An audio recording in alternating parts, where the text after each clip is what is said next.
Hello, welcome to threads world. അപ്പോൾ ഇന്ന് princess cut ബ്ലൗസാണ് തയ്ക്കുന്നത്.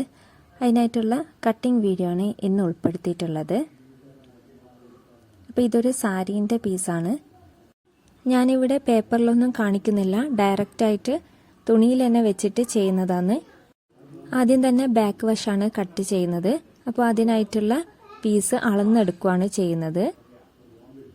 എനിക്കിവിടെ 14 ഇഞ്ചാണ് ലെങ്ത്ത് വരുന്നത്.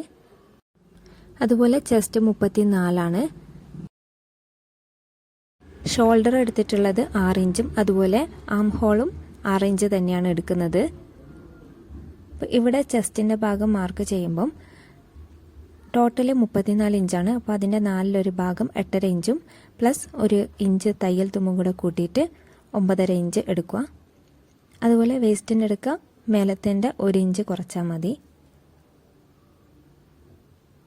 കട്ട് ചെയ്യുമ്പം ഷേപ്പ് വേണമെന്നില്ല, സ്റ്റിച്ച് ചെയ്തെടുക്കുമ്പം ആ പാകത്തിന് കറക്റ്റായിട്ട് ചെയ്യുക. ഈ ഒരു മെറ്റീരിയൽ സിൽക്ക് പോലത്തതായതുകൊണ്ട് തന്നെ കട്ട് ചെയ്തെടുക്കുമ്പം വെലിഞ്ഞു പോകാനും അതുപോലെ അളവ് കറക്റ്റായി കിട്ടാതിരിക്കാനും ചാൻസ് ഉണ്ട്.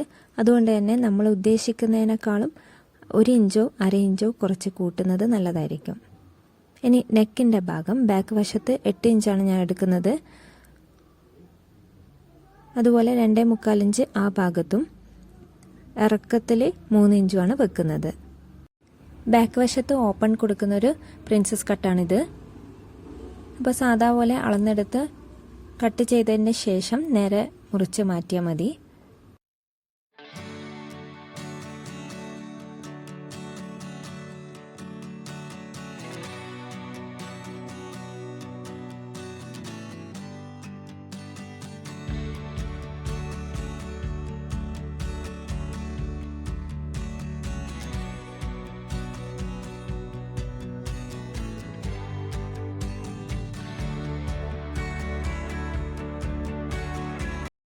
ഇത്രയാണ് ബാക്ക് വശത്തിൻ്റെത്.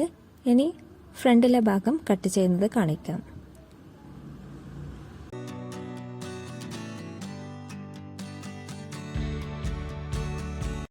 ബാക്കിലെ വശത്തെ പോലെ തന്നെ ഫ്രണ്ട് ഭാഗത്തും പീസ് എടുത്ത് വെച്ചതിന് ശേഷം ബാക്കിലെ വശം കറക്റ്റായി വെച്ച് കൈയുടെ ഭാഗം അതുപോലെ ഷോൾഡറിൻ്റെ ഭാഗം കറക്റ്റായി അടയാളപ്പെടുത്തുക. ഫ്രണ്ട് നെക്കിന് 6 ഇഞ്ചാണ് കൊടുക്കുന്നത്. അപ്പോൾ ബാക്കിലെ വശത്ത് 8 ഇഞ്ചാണ് കൊടുത്തത്. ഫ്രണ്ടിൽ 6 വെച്ചിട്ട് അവിടെ നിന്ന് തന്നെ ഒന്ന് റൗണ്ട് ചെയ്തെടുക്കുക. ഇനി ശ്രദ്ധിക്കേണ്ടത് ഫ്രണ്ടിൻ്റെ താഴെ ഭാഗത്താണ്, വേസ്റ്റ് ഭാഗത്താണ് പ്രിൻസസ് കട്ടിൻ്റെ മെയിനായിട്ടുള്ള കട്ടിങ് വരുന്നത്.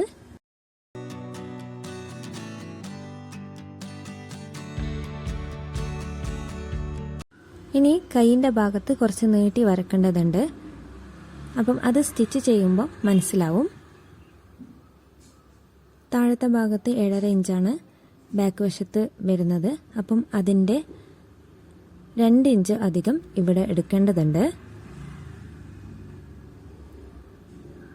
അതുപോലെ തയ്യൽ തുമ്പും ഇവിടെ വെക്കേണ്ടതുണ്ട് 1 ഇഞ്ച്.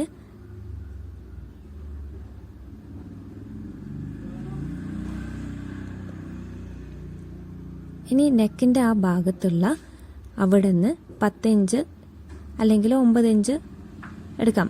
9ൻ്റെയും 10ൻ്റെയും റേഞ്ചിൽ വരുന്ന ഒരു മാർക്ക് ചെയ്യുക. അവിടെ നിന്ന് കൈയുടെ ഭാഗത്തേക്ക് സ്ട്രൈറ്റ് ഒരു ചെരിവ് ഉള്ള വര കൊടുക്കേണ്ടതുണ്ട്. അതുപോലെ താഴെ ഭാഗത്തും സ്ട്രൈറ്റ് ആയിട്ട് വരേണ്ടതുണ്ട്.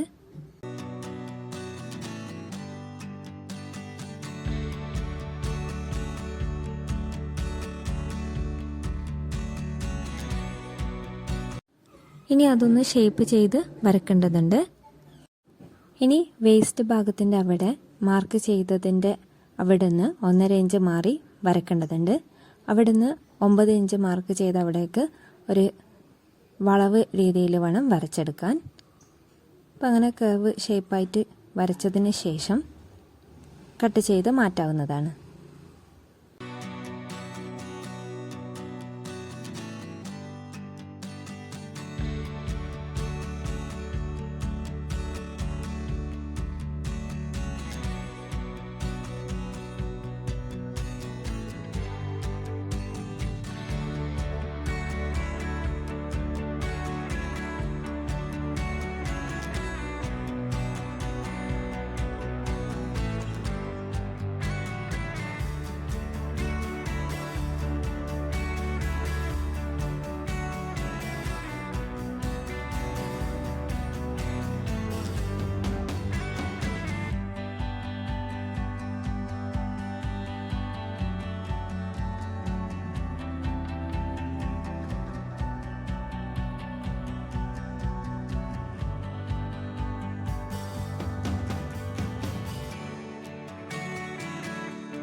ഇത്രയാണ് ഫ്രണ്ട് ഭാഗത്തിൻ്റെ കട്ടിംഗ് വരുന്നത്.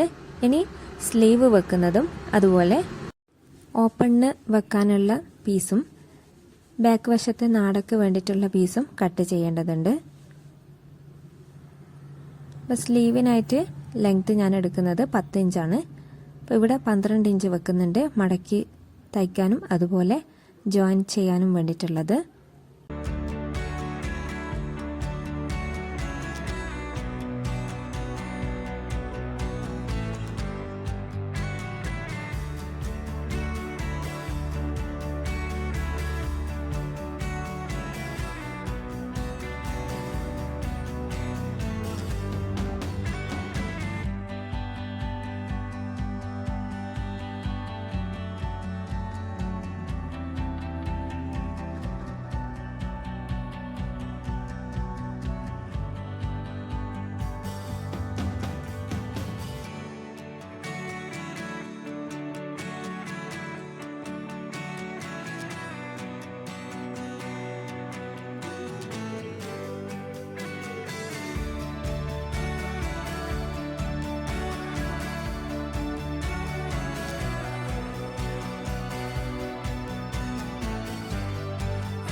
ഇതിൻ്റെ സ്റ്റിച്ചിങ് വീഡിയോ ഉടനെ ഉണ്ടായിരിക്കുന്നതാണ്. അപ്പോൾ കട്ടിംഗ് പാർട്ട് ഇഷ്ടമായെന്ന് വിചാരിക്കുന്നു. അതുപോലെ കട്ടിംഗ് വീഡിയോൻ്റെ അകത്ത് ലൈനിങ് മുറിക്കുന്നത് ഉൾപ്പെടുത്തിയിട്ടില്ല. അപ്പോൾ അതിന് വലിയ പ്രയാസമൊന്നുമില്ല. ഇതിൻ്റെ പോലെ തന്നെ വെച്ച് ലൈനിങ്ങും കട്ട് ചെയ്താൽ മതി. അപ്പോൾ വീഡിയോ ലെങ്തി ആക്കണ്ടെന്ന് കരുതിയിട്ടാണ് ലൈനിങ് പാർട്ട് കാണിക്കാത്തത്. അപ്പോൾ ഇത്രയേ ഉള്ളൂ ഇന്നത്തെ വീഡിയോ. വീഡിയോ ഇഷ്ടമായെന്ന് വിചാരിക്കുന്നു. ഇഷ്ടമായെങ്കിൽ ലൈക്ക്, ഷെയർ, സബ്സ്ക്രൈബ്. അപ്പോൾ നല്ലൊരു വീഡിയോയുമായി വീണ്ടും വരാം.